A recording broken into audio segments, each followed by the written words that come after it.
বাইরে তুমুল বৃষ্টি আর ঘরের মধ্যে খিচুড়ি আর ডিম ভাজা। এই কম্বিনেশনটা কীরকম লাগে বলো তো? হ্যাঁ হ্যাঁ, ঠিক আজকেই হয়েছে।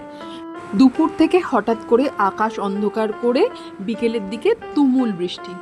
বাড়ি বাইরে ছিলাম, বাইরে থেকে বাড়ি চলে এসে এই বৃষ্টিতে অন্য কিছু বানাতেই ইচ্ছা করলো না, কারণ এই বৃষ্টির মধ্যে খিচুড়ি আর ডিম ভাজা আর তাছাড়া আর কিছু ভালোই লাগে না।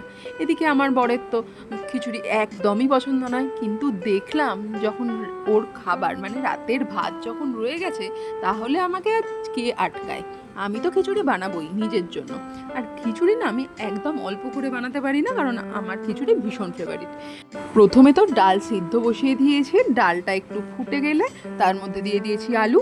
আলু আমি ভেজে সিদ্ধ করি না, আমি একদম সিদ্ধই করি। আর তারপর মোটামুটি ডালটা আধা সিদ্ধ হয়ে গেলে দিয়ে দিয়েছি চাল। গোবিন্দভোগ চালের খিচুড়ি বানাবো, তাই নিরামিষ বানাবো। এদিকে ডাল, চাল, আলু একদম সিদ্ধ হয়ে পুরোপুরি রেডি করে নিয়েছি। আর তারপর বানাবো মশলা। আর মশলার মধ্যে নিরামিষ যেহেতু শুধুই আদা আর বেসিক মশলা, হলুদ গুঁড়ো, লঙ্কা গুঁড়ো, জিরে, ধনে, এই সমস্ত কিছু দিয়েই বানাবো। আর তার মধ্যে তেলেতে দিয়ে দিয়েছি তেজপাতা, শুকনো লঙ্কা, গরম মশলা, ফোড়ন। আর সমস্ত মশলাটা ভালো করে কষিয়ে নিয়ে দিয়ে দিয়েছি খিচুড়ির মধ্যে। আর হ্যাঁ, আমি না এতে বাদাম দিয়েছিলাম, যেহেতু নিরামিষ বানাবো বাদামটা একটু গুঁড়িয়ে নিয়ে দিয়ে দিয়েছিলাম। তো আর দিতে হবে পরিমাণ মতো নুন, মিষ্টি, এগুলোই।